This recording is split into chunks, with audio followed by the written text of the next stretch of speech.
may need it. Great. Thank you so much. All right. You're welcome. Are you guys ready to rock and roll with recipes?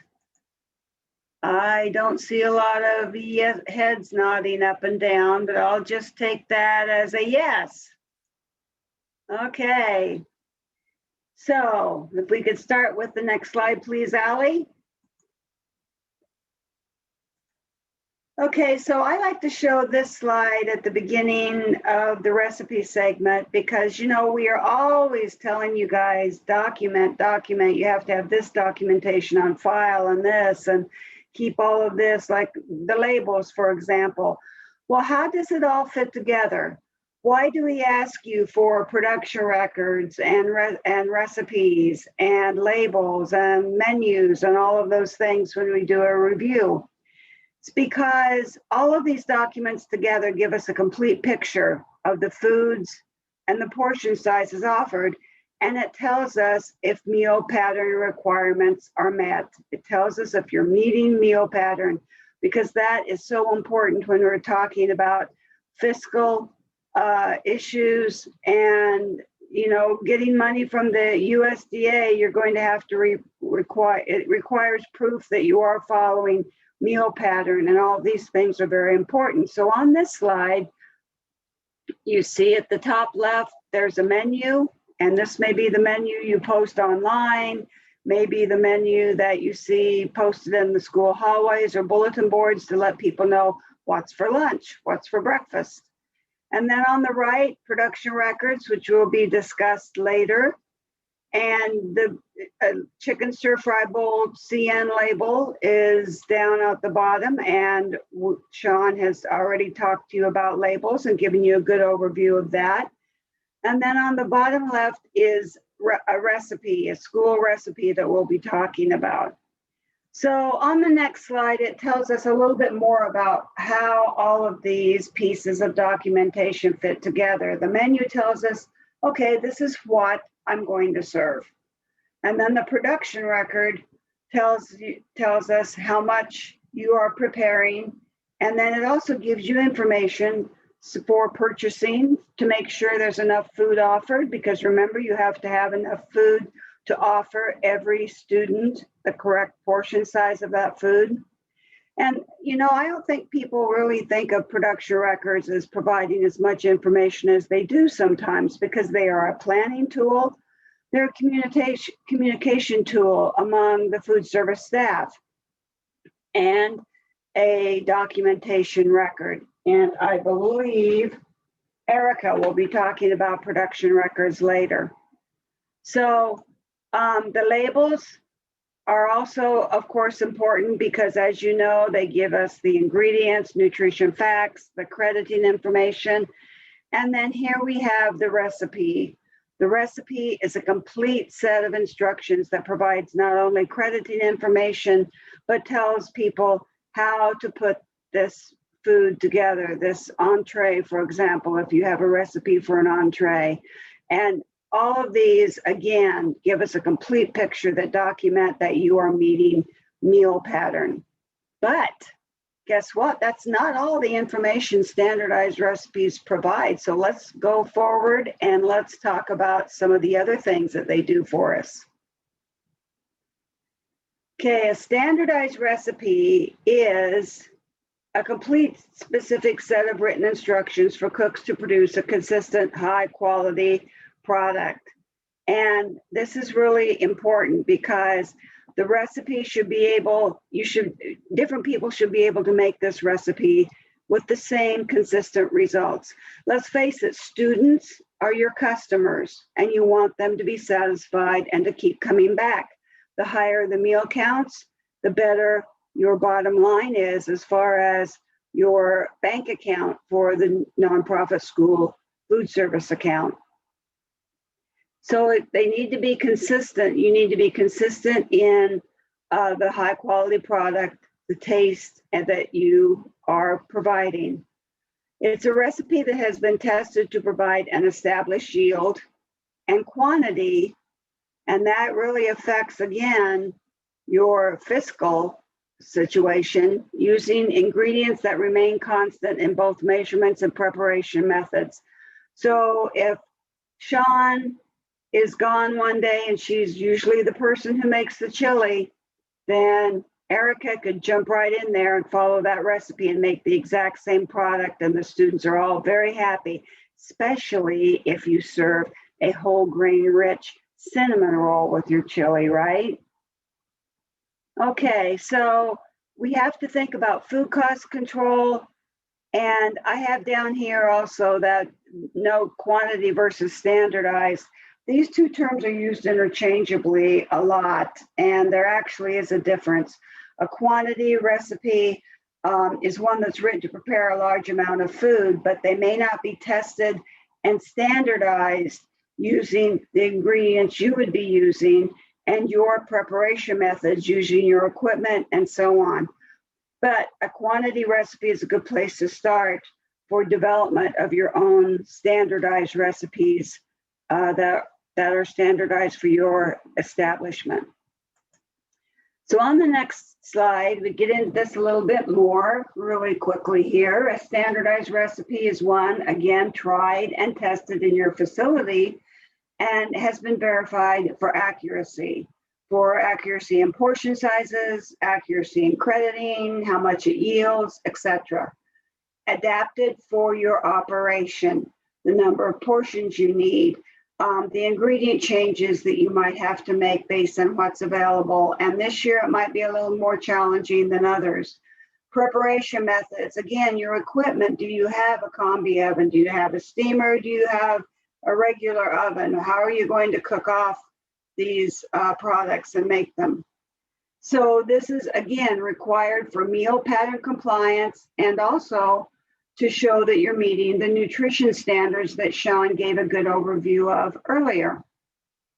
So the next slide talks about portion control and gives us an example of lasagna, calculating the extra cost of over portioning. And Allie, I thought I took all the animation out. Sorry about that. Guess I'll have to get that next time. So here we have a lasagna recipe. And this casserole, one pan yields 25 servings. Cost per serving per pan. Okay, so you're supposed to cut this into 25 servings. And when that is done, then each serving has a cost of 46 cents. If someone gets a little bit portion size happy, I guess you could say, one day, and cuts only 20 servings from that pan, that means each serving will cost 58 cents per serving. The difference is 12 cents a serving, and you're saying, no big deal. But let's say this is a really popular item in a fairly large school. So if you multiply 12 cents per serving times 600 servings that you would usually serve on lasagna day, times 60 school days, because again, it's a really popular item, that would be $4,320 extra cost. And you'd be surprised how this adds up even in the smaller schools where you serve fewer people. So it really does relate to the cost and the food service account. And the next slide talks a little bit more about portion control, that when you're serving food items, using the correct serving utensils is really so important. And in your handout packet, on page 17, there is a portion control page that talks about scooper and dipper numbers and what the portion sizes are when you use them, ladles, spoodles, common things that you would use in the kitchen. And we know that for correct portion sizes, ladles, scoops, and spoodles are what you want to use, not spoons, because you can put a little bit of food on a spoon or a lot on a spoon, and it's not consistent. So again, that handout will hopefully be helpful. However, on the next slide, we see that there is maybe this handout or this poster, I should say, this is half of the Basics at a Glance poster. It might be hanging on your kitchen wall right now. And if you need a new one, This is where you can get it. If you go into your, if the slide deck that was sent to you, your handouts of the slides, if you go into that on your computer, you can click on this address and you can order for free. I don't know how many they'll let you have, but you can order for free the Basics at a Glance poster. If yours is looking a little worn, or if you don't have one at all, because we usually will bring one out when we do reviews, and you know, we haven't done that for over a year. So lots of good information on this poster, and it's highly recommended that you get one because it's kind of colorful and nice to hang in the kitchen, and it's free. That makes it even better.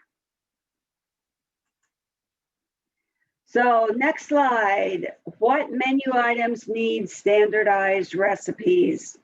Okay, all menu items should have recipes, and every recipe used in your kitchen should be of the standardized variety. So let's talk about this because it sounds a little extreme, but it does make sense. Let's go back to that homemade school peanut butter sandwich that we talked about earlier this morning. Let's say you make your own. Okay, so what kind of bread are you going to use? Are you going to use 2 pieces, 1 piece of bread? How much peanut butter are you going to put on that sandwich? And if you put a dab of jelly, how much jelly do you put on it? How much honey do you put on it? How much spinach, raw spinach and honey makes a great peanut butter sandwich, let me tell you. So these things are important because we're talking food costs, we're talking meeting meal pattern, and we're also talking about students each receiving the same exact, well, you get the idea, the same portion of peanut butter on their sandwich than their friends sitting next to them. This is especially important when we're talking about things like chef salads, because chef salad is, can vary. You can have a little bit of lettuce, a lot of lettuce, and you want them all to look the same. And by the way, don't forget the grain item, right? Cooked broccoli. Seriously? Yeah. You pull out frozen broccoli. How are you going to cook it? Are you going to steam it, combi it? For how long? Going to put a little bit of seasoning on it? What are you going to do to that broccoli? And how are you going to cook it? And how often are you going to cook it? Because broccoli is something that really benefits from batch cooking, right? Because of the pigments and how they can change. How about these chicken nuggets on this picture? Of course, chicken nuggets, you could follow the recipe or the instructions on the box if there are any. Whether there are or not, maybe you found that you can cook them a different way that makes them better, and you need to document that because, again, it's all about a consistent quality product every time this product is made. So a recipe should include ingredients and products used along with instructions for preparing and serving each item. So the next slide, this handout is in your packet, and it got a little mixed up because I goofed when I put the things in the packet, or Erica did this, but I told her where to put things. This is a handout that's on our website, and it's actually on page 22 of your packet. This is the top part of the handout that says what standardized recipes must include, but we're going to focus on the next slide, which is the bottom part of that handout. And the bottom part is an actual USDA recipe for chili.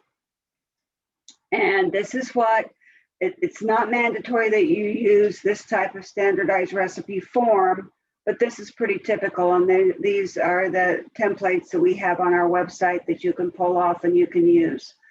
But you notice that all of the required components are there, along with a couple of things that aren't actually required. Number 10 over here on the right, we're looking at the critical control points, not mandatory on a recipe, but Beth, our food safety expert, and all of the rest of us would agree that it's great that we'd like to see the temperatures in these recipes because that's a very important part of it. But we do see on the left the ingredients, We have them listed for 50 servings, for 100 servings by weight, measure, sometimes both, depending on if you are used to weighing or measuring more frequently. Down below the actual recipe, you see a lot of really helpful, important information. The serving sizes, and this can be different for different schools, but this one shows elementary and secondary and the differences. And then to the right of that, number 7, the serving utensil that is used to serve that size serving. And that is so helpful. I mean, you really want to have to go over to the basics at a glance chart and figure out which size ladle do I use for this 1/2 cup, because it's listed right there, and you can even be more specific. Maybe you want to put the color of the ladle handle on this, this recipe. So then number 6, total yield, which is helpful to let you know what pan size to use when you're making it and when you are getting it ready for service. And then we have number 8, meal pattern contribution. You're not going to have a CN label for this product because this is something you make yourself. So you need to know how things credit. And a little bit later, I'm going to show you the food buying guide online that is very helpful to help you calculate the meal pattern contribution. But for this one, you notice that 1/2 cup elementary provides 2 ounces meat alternate and 3/8 cup fruit vegetable. And you can even get more specific and tell which vegetable subgroup this credits in. So those are the components of a standardized recipe, and you see that they contain a lot of information. Now, the next slide is actually an activity slide, and I'm going to give you a couple of minutes here because what I want you to do is find as many things possible as you can on this recipe that should be changed or clarified or added to make it a correct standardized recipe, and then place an annotation next to each one of those spots where you have an idea where it should require maybe more information, clarification, and so on. And I'll give you about a minute to do that, 1.5 minutes, and you can work in your groups and annotate away.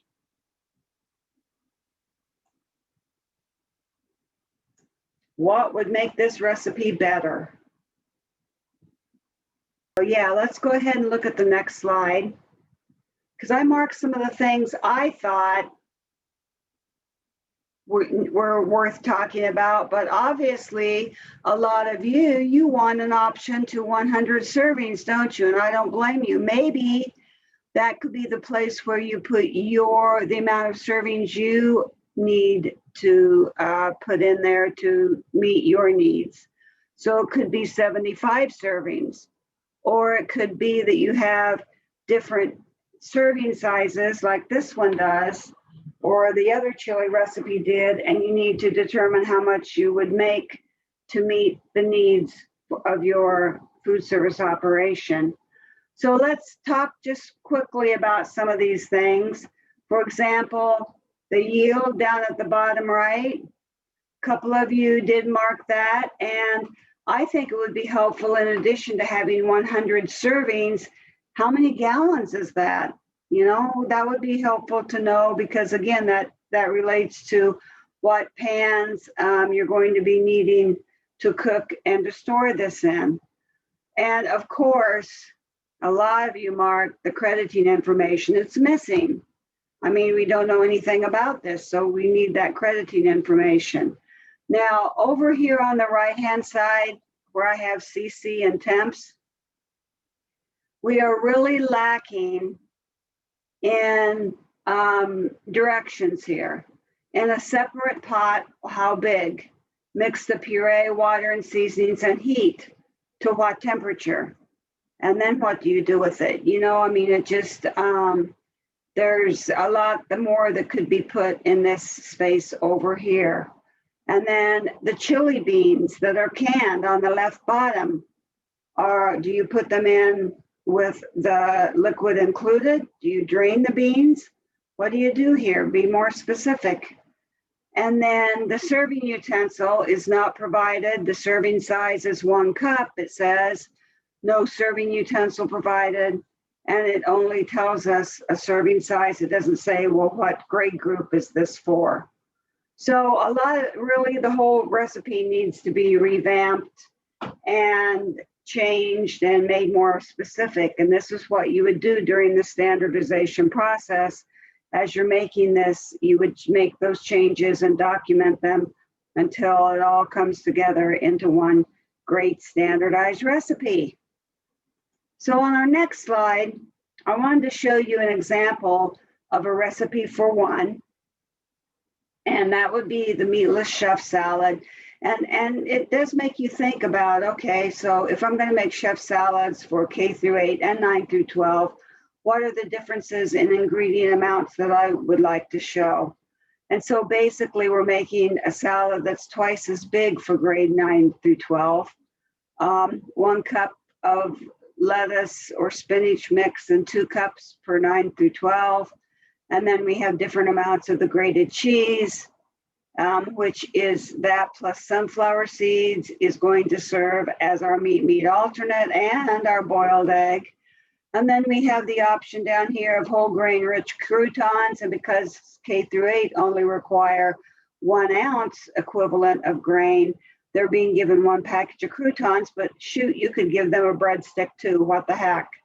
And then down below, it shows crediting information. It tells you, okay, serving size, 1 salad, and then there's no serving utensil needed, and the crediting information for the grade groups. So this is a great example, and this is in your handout of a recipe for one, and this could be a peanut butter sandwich recipe just as easily as a chef salad.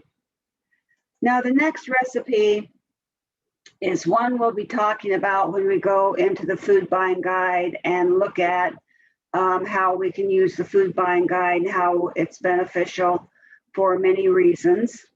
And I thought it was a perfect standardized recipe.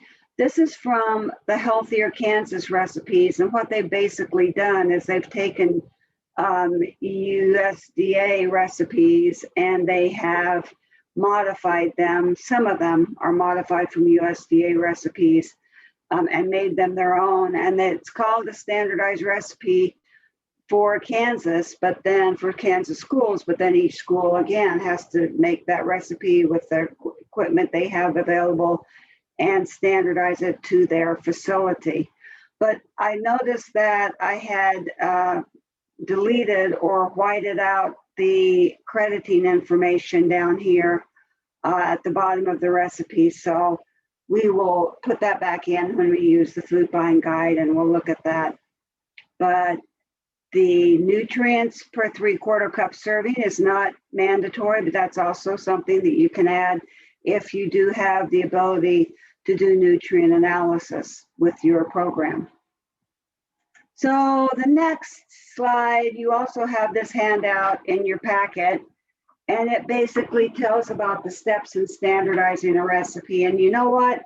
Standardizing recipes is a week-long course. It really is. The Institute of Child Nutrition, I sat in earlier this year. Beth and I both sat in, I believe, on some training, and Sarah too, yeah, on training for standardizing recipes.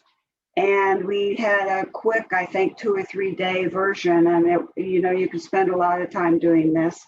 So we're not really going to go through this today, but it talks about starting by preparing the recipe in a small quantity.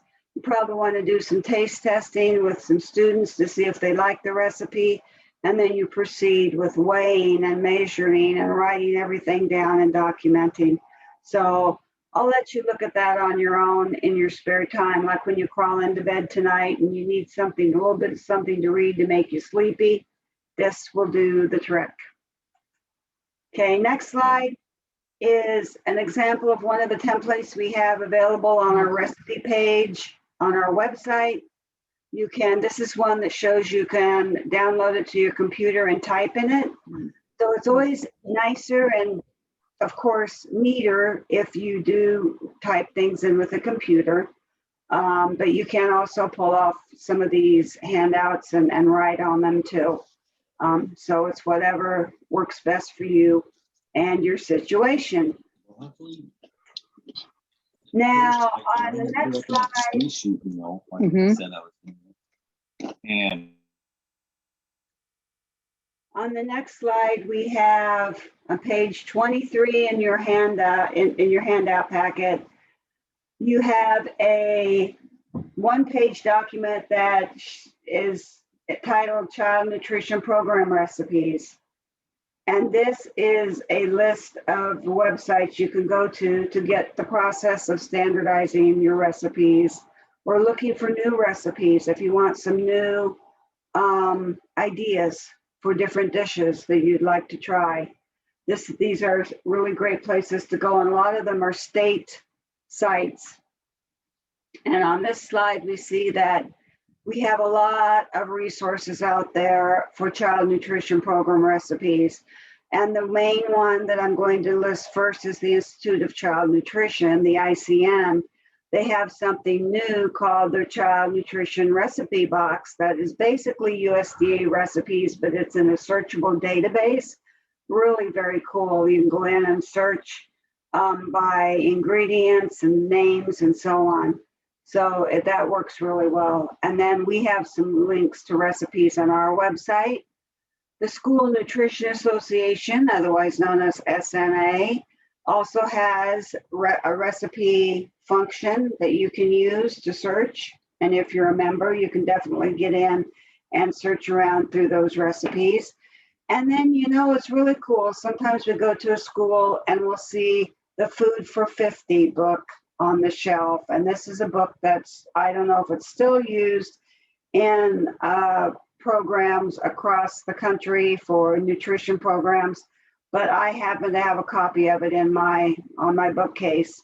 And it's really cool to see and hear when people say, yeah, I still use that book for recipes sometimes. So good stuff.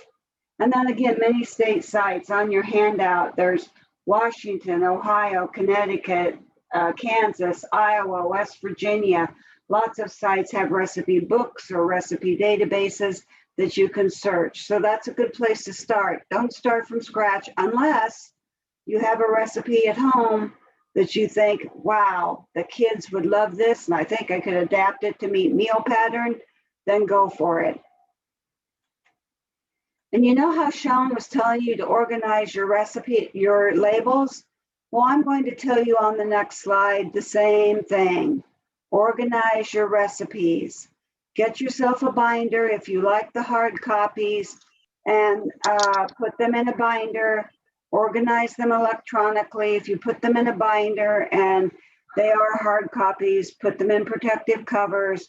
And when we come for a review, don't hand us a pile of recipes like the one you see here, because those are very nice if you have those at home for your own use, but they basically contain hardly any of the information other than ingredients and maybe some instructions that are required on standardized recipes. And it's nice if you organize your recipes by category or number, name, however you want to do it. By category is great, and then you can, within each category, organize them further. And it makes them easy to access. And why do they need to be easy to access? Well, you don't want to go digging around for a recipe every time you want to make something. And the other reason is for special diet purposes. If you have a student with a special diet, and maybe it's an ingredient and a lot of food items that they need to be careful about, then you can go right to your recipes every day that you will be making, and you can determine, okay, can this student have this recipe? Is there anything in this recipe that they can't have? Makes it really easy to work with recipes. Okay, now next slide. Who's up for some interactive food buying guide information? Don't clamor all at once here. Okay, so USDA's Interactive Food Buying Guide. You know what? On this slide, if you currently use or have used the Food Buying Guide, whether it's the online version or the hard copy version you have in your office, would you please put an annotation on this slide to show us how many people actually have used this? All right, there's 2. I don't expect that there will be a ton of you, but it's kind of a well-kept secret that this is a great resource to use for different reasons. And I'm going to show you briefly. Hey, look at that. All right. I'm going to show you briefly some of the ways to use this food buying guide. Now, I know that a lot of you like hard copies of things, and I do too, to be quite honest, but I've gotten used to doing things more electronically, especially since we moved home and since we're still working from home. It's been a year. Well, soon it will be a year and a half, I guess. Gosh, time flies. But you get used to saving things online. I have a program called Paprika. Yeah, the mobile app. Thanks, Donna, because we're going to talk about the mobile app really quickly at the end too.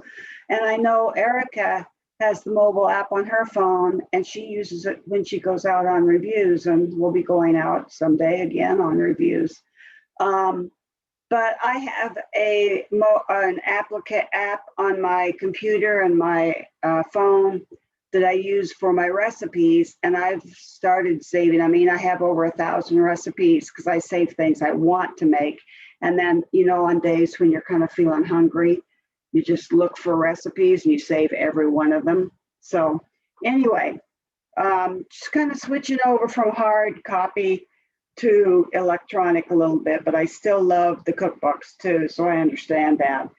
So if you have a copy of the food buying guide and you're using that copy, that's awesome too. But I think we need to go over this electronic version a little bit. So this slide shows us the main page and how do you get to the food buying guide? How do you sign in and sign up for it?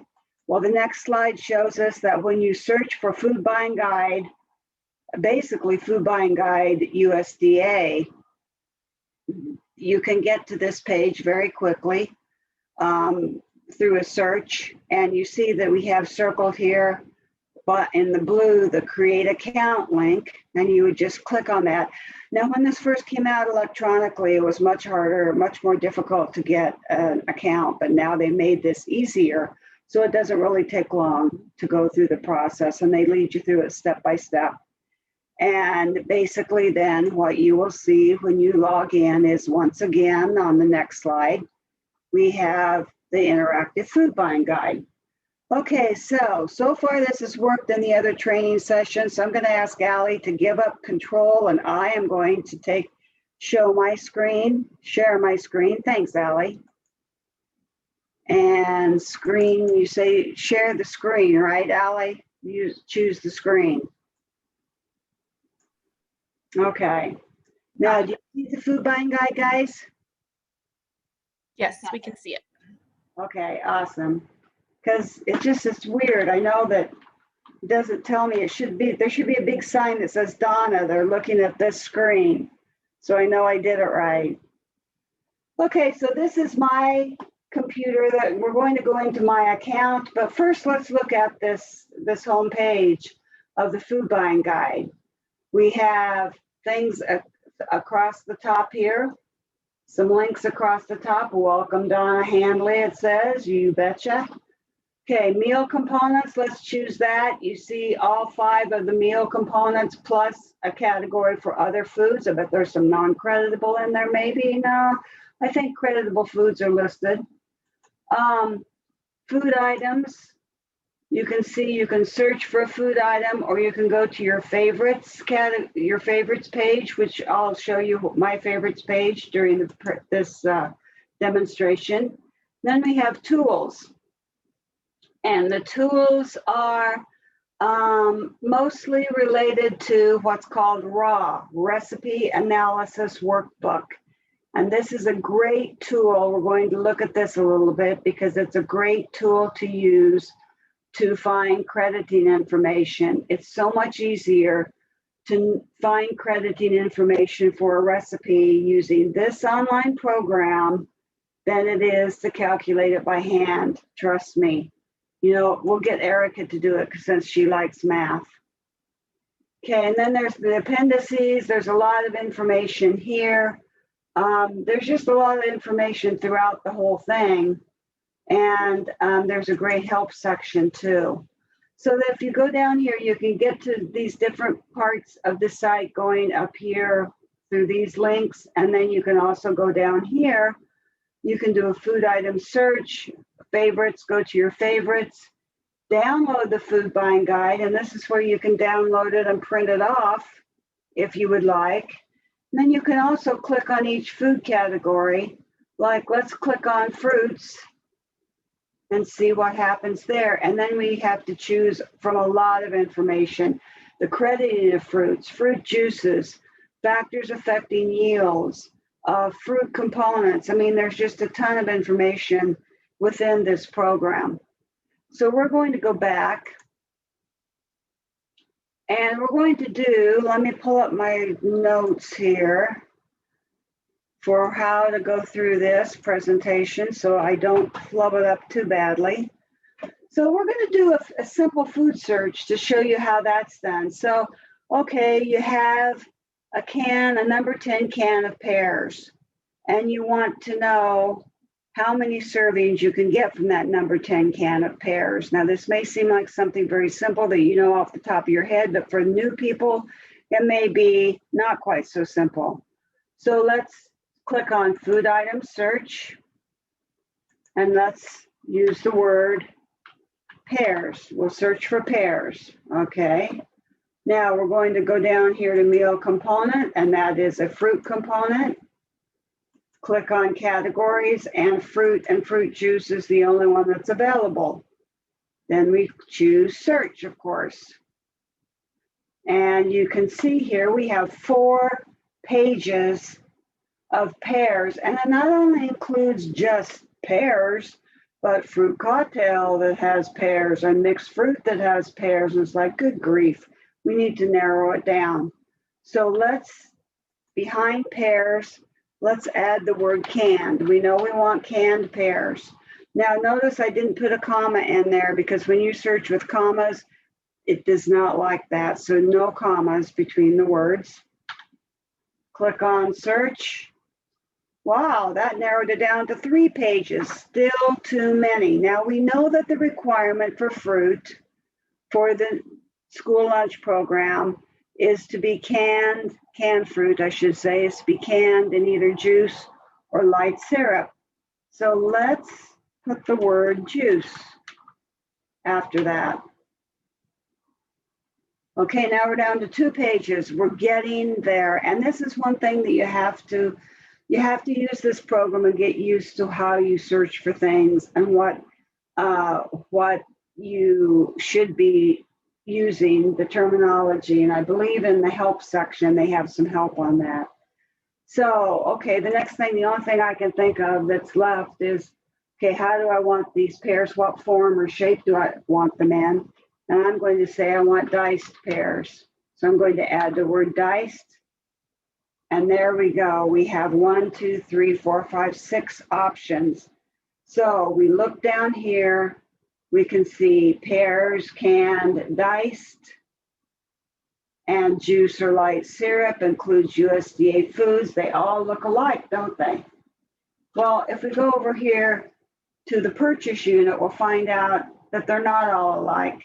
We want to look at the 2 that are number 10 cans. They're also telling us about pounds, and 2.5 cans, number 2.5 cans, which are 29 ounces, not big enough for us at all. So then the other choice between the 2 is, do we want 1/4 cup fruit and liquid as our serving, or 1/4 cup drained fruit? Because here in servings per purchase unit, edible portion, we see that if we include the liquid, we're going to get 47, almost 48 servings of 1/4 cup serving of fruit. And with fruit only, we're going to get 38 servings. So we can add this to our compare list, and then we can compare other fruits to this possibly, or if we add both of these to our compare list, we can save them in our comparison list. And this is helpful for when you are taking ingredients from different places, or you want to compare them side by side. One's on the bottom of the screen, the other one's at the top, which is helpful. Now, over here, you see this column, add to favorites. Maybe I'm going to be searching for canned pears quite a bit. So I'm going to add this to my favorites list, click OK. And then I can go to my favorites list, and it will be there along with the other foods I have added along the way. So if you have a favorites list, you can go right into the favorites list and look up these foods and the serving sizes per meal contribution and additional information and so on. So I'll go back, and that is the pear situation. Okay, let's search for one more ingredient. Let's search for something that's a bit more complicated. We're going to search for ground beef. So one thing you need to remember to do is to change your meal component, because I don't think we're going to find much ground beef in fruit. So we'll choose meat alternate. And when we look at categories in this component, we see a lot more categories we can choose from. So of course, we're going to choose beef and beef products. And then we're going to search. Wow, 2 pages, look at all that. I don't want to go through all that. So the thing that I have found with beef is that if you search by fat content, that's the easiest way to get, to be the most successful and get down to the nitty gritty the quickest. So I'm going to say 20%, ground beef 20%, which means I don't want any more than 20% fat. And search again, and wow, look at that too. 2 options. And the only difference between the two is over here in the serving size per meal contribution. The top one is saying, okay, we're going to say the serving size is 1 ounce of cooked lean meat, and from 1 pound of no more than 20% fat, fresh or frozen ground beef, I'm going to get 11.8 servings. If I want 1.5 ounce cooked lean meat per serving, I'll only get 7.89 servings. So that's one way you can use the food buying guide. Let me clear this out. And now let's go to the recipe analysis. Now I have a recipe list that I have already been working with, but I want to show you the screen when you first start using the recipe analysis workbook. You can click on Create Raw, and that means you're creating a recipe. And right here by the asterisk, you have to put this information in. Recipe name. If you have a number, you can organize them in folders. And that's one thing I need to do with my recipes. I need to organize them into folders because that would be very helpful. Servings per recipe is mandatory. Serving size, we'll talk about that more a little bit later. And then here we come down here with crediting information, the different categories, and we'll be looking at that and using it. And then we have keywords where you search for food ingredients.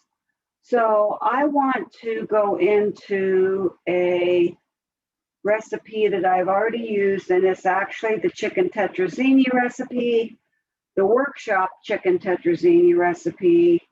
A lot of these down here are Harvest of the Month. If any of you are involved in Harvest of the Month, we were working with those recipes in the food buying guide, made our lives a lot easier for sure. So you notice over here on the right, it tells you when it was updated. I happened to use this recipe in last Thursday's training, so I updated it on the 28th of July.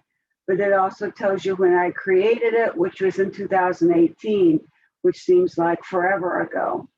So edit, copy, delete, you can print them in PDF, you can text it, you can email it. Wait a minute, text, I don't think that means text, I think that means you can print it in text. But we're gonna edit this recipe one more time, maybe 2 more times. And when you pull it up, I'm going to remove that because we're going to search for it.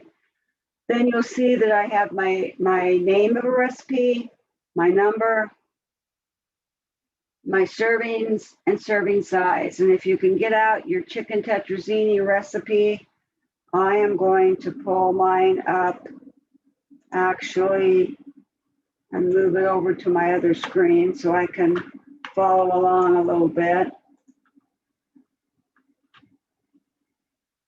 There it is, chicken tetrazzini, my old pal. Okay, so let's look at this. We have already searched for the meat and meat alternate, and on this recipe for chicken tetrazzini, what you want to do with any recipe is you want to look for those items that you know will be creditable. For example, we know that there's 12 pounds of chicken in this recipe. Okay, we're going to plug that in, and that's what you see on the screen here is you see the meat alternate is chicken, cooked, frozen, diced, or pulled. That's what I chose, and we put it in here to see how that's going to credit in this recipe. The other thing that in the meat alternate category that will credit on this recipe is the cheese. 2 pounds of cheese. So we've also added that to the list of creditable items. Okay, so then we look at, will this credit anything in vegetables? Let's see, there are pimentos, 11 ounces canned pimentos, chilies, 1 pound, 1 ounce. Nope, don't think by the time you divide that by 75, there's going to be anything to credit, but there is one other ingredient that will credit, and that is spaghetti whole wheat. I evidently have searched for this before. So the spaghetti noodles whole wheat dry, we are going to search for that. So we're going to change our meal components to grains, change the categories to pasta. That's going to help us narrow our search. And then we're going to search. And we get 2 options. The first one is spaghetti whole wheat regular dry. The second is whole wheat and enriched flour blend. And I believe this is one that fits the whole grain rich category because remember that whole grain rich means at least 50% of the grains in the product have to be whole grain. So this lists whole wheat flour first. It's not an ingredient list, so we're going to have to double check that. Let's see what the footnote says. There you go. There's our answer. Must contain a minimum of 50% whole grains to meet the FNS's whole grain rich criteria. It's the first time I've clicked on that. That's kind of interesting. Okay, so we're going to add this pasta to our ingredient list. All right, so now we have those items that are creditable in this recipe on this list. Now we go up to the row of buttons up here in the select creditable ingredient row. And we're going to go meats, meat alternate. And we click on that. And now we put in the amounts that are in the recipe. And I've already obviously done this before. I put in 2 pounds of cheese and 12 pounds of chicken. Before, that information wasn't there. Now it is. And what I caution you to do when you use this is to click on save often because I have lost data by not clicking on save. Okay, close. Okay. Now I want to go back to, I want to choose my grain, excuse me. Okay, so we've done meats. Let's look at our grains. So I'm going to click on grains and nothing comes up. There are 3 methods of crediting grains, and it depends upon the grain that you have. This happens to be a grain that is a single How is that on that slide? It's not a combination food. It's a basically like bread or like cereal. The only thing you can credit is a grain. It's totally a grain. So we use method B. Here's our pasta. And we have, I believe it's 6.5 pounds of pasta. And so that's what we will be crediting. And then we will, basically we have the amounts in for the entire recipe. So now we want to click on meal pattern contribution. Okay, so for 75 1-cup servings, this recipe, each 1 cup will credit 2.75 ounce equivalents of meat alternates, 1.5 ounce equivalent of grain. Now on the chicken tetrazzini recipe, it says that they're going to serve 9 through 12th graders 1 cup, and there are 75 cups. Well, what you have to do if you want to find out what happens when you're going to serve K through 8 a 3/4 cup, how will that credit? We have to go up here and change the serving size. Now watch the crediting information. Whoops. 3.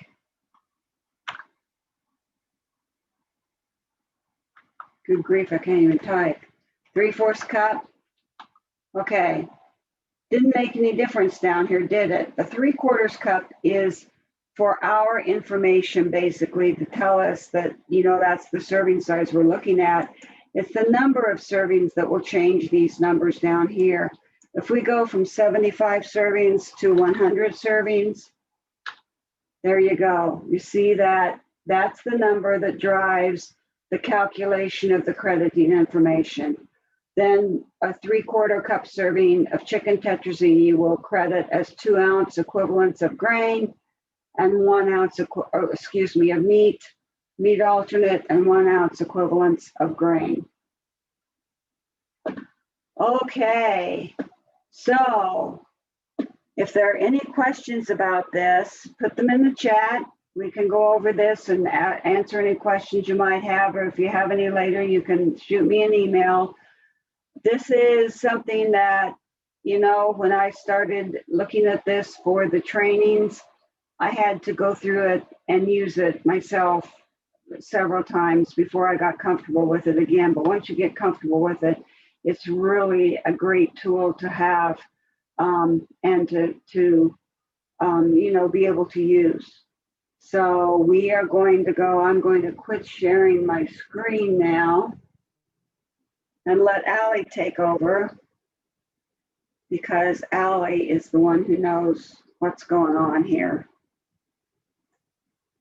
Sure as heck isn't me. Okay.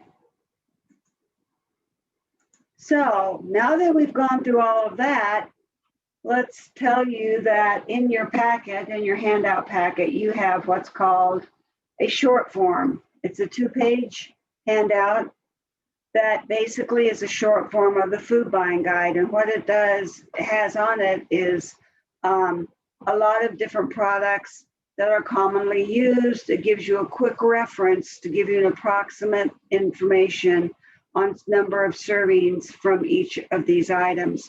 So this is something you can use. You notice that, like you see here on the screen, you see fruits, all types undrained and all types drained. Basically, a number 10 can will give you, now this is in 1/2 cups. On the food buying guide, it was 1/4 cup. So you have to pay attention to the portion size that is listed. But 1/2 cup, there are 24 undrained and 17 1/2 cup servings drained. In general, this is again approximate equivalence, but it gives you something that's quick to look at that you can use in your operation. And the next slide shows there is the app, as Donna told us about, and this is what the homepage of the app looks like. It's free, you can download it, and then you can use the food buying guide on the go. Yay, take your work with you wherever you go. That's just awesome. So that's it for recipes and food buying guide. And next up is HACCP. And we, with great pleasure, I tell you that Beth Haas is going to be presenting HACCP, and she's going to be answering questions. And we had to ask her if she would do that because we got so many food safety questions, and she is the expert. So Beth, great to have you, and take it away. Oh my gosh. Thank you, Donna. You're so funny. Hi, everyone. It's great to see you. I saw a few new faces because I was looking for you. For those of you who don't know me, my name is Beth Hawes. I'll be talking about HACCP, which is hazardous analysis and critical control points, and a few food safety items. And then we'll talk about a few of the regulation or the recommendations by the CDC. So the HACCP system allows you to predict risk in food safety and prevent them before they happen. By using HACCP, you are no longer rely solely on the routine inspection to spot potential food hazards. Next slide, Allie. HACCP was developed by Pillsbury in the 1960s as part of an effort to produce food for the space program to keep the astronauts from getting a foodborne illness while they in space. That would have been awful. HACCP was based on science. They swabbed every part of the assembly line from the very beginning until the end when they were packaging to see where all the hazards were. HACCP for us is based more on common sense along with science. HACCP is a written plan. It's part of our food safety system that follows the flow of the food from purchasing, receiving, storing, prepping, cooking, holding, cooling, reheating, and service in your food service operation. HACCP is looking for any biological, chemical, or physical property that may cause a potential risk to our consumers, our students, and teachers, and that's a hazard.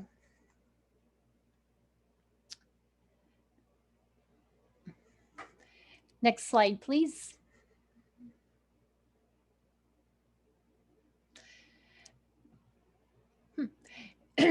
If in each step the process is carried out, if it is carried out correctly, the end product will be safe food. The plan includes a basic description of your program that includes your standard operating procedures or your SOPs as they apply to your food service, a categorized menu items, your process chart, such as no cook, cook and serve the same day, and then the complex. When you cook, cool, cook, cool, and then reheat and serve. For maybe some of your big items like casseroles or chili. Then your corrective actions and record keeping requirements, your HACCP guidance manual, your Nebraska food code, your natural disaster plan that covers tornadoes, flood, blizzards, ice storms, and fire. You should have a plan for each of those. Foodborne illness plan, what are you going to do if somebody does have a foodborne illness and who you're going to contact. Construction and remodel plan and contacting your health inspectors. Your food security, know who's in your kitchen, why they're there, how long they're going to be there, and lastly, your food safety training guide. Next slide, please.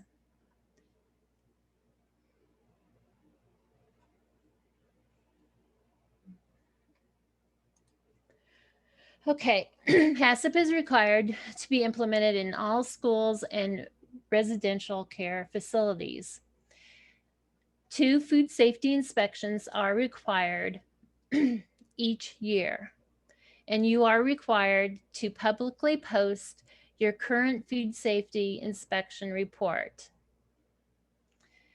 Some of you did not get 2 last year, and that's okay. Because of COVID, they did not do 2 inspections.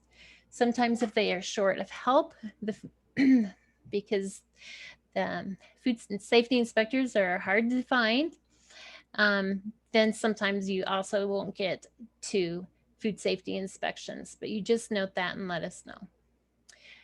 You need to know where your district HACCP plan is. Oh, next slide, sorry, Allie.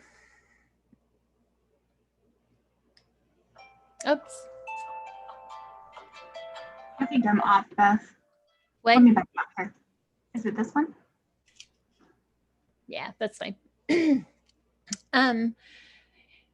Okay. So you need to know where your HACCP plan is located, and each of your sites, if you have more than one site, must have that a plan. It doesn't have to contain the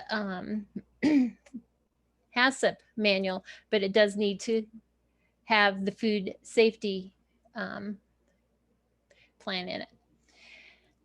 The HACCP plan and SOPs must be reviewed annually. Our forms are located. Let me get to the chat and I will hit enter. On our website, and I've put the address in the chat for you. The HACCP logs must be completed daily. Be sure to keep those logs. And you must keep them for 1 year plus the current year. So the food temperature logs, and you might put those on your production records or your delivery tickets, whichever ones that you do, make sure that you have those available for the food safety inspector. Refrigeration logs and freezer logs, cooling logs, thermometer calibration logs, sanitizer logs. If you're using disinfectant, your disinfectant logs. Your dish machine temperature and your dish machine sanitizer log, if you have a sanitizer dish machine. They must be kept again for 1 year plus the current. Your food safety checklist is completed once a month to ensure that you are following food safety and HACCP. Remember, all the food safety logs, the checklist, your corrective action, and your food safety inspections must be kept for 1 year plus the current. Now the next slide. Okay. Sneeze guards is what we're going to talk about last year, because many people forgot that we needed to cover the food, even though it was required. Sometimes we miss things when we're out of whack on what we're doing. So we do have several options that are low cost. You can do, go to your industrial arts, or you can order them online, and they're easy to find on your food service supply company or your webs. If you just Google sneeze guards, they'll come up, and you have lots of options.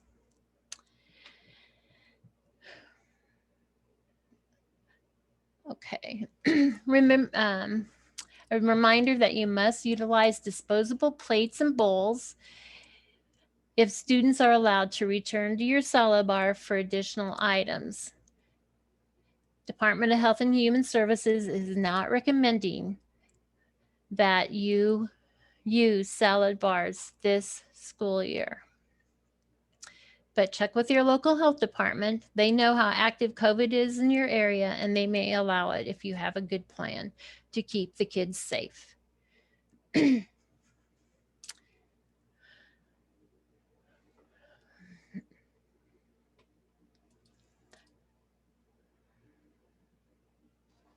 next slide, please. Okay, remember to contact your food safety inspector. And this is different for most of us than the local health department, but Lancaster County, Douglas County, and Hall County all inspect their own. They're not from the DHHS health, food safety inspectors. So you need to contact them when you are planning construction or remodeling the cafeteria or kitchen. If there is a foodborne illness outbreak, such as Shigella, Salmonella typhi, non-typhoidal Salmonella, E. coli, hepatitis A, or the norovirus, you would contact either your food safety inspector or Mandy Carney, who is in charge of the food safety inspectors. You're also going to contact them if there is a natural disaster that occurs, such as flood, tornado,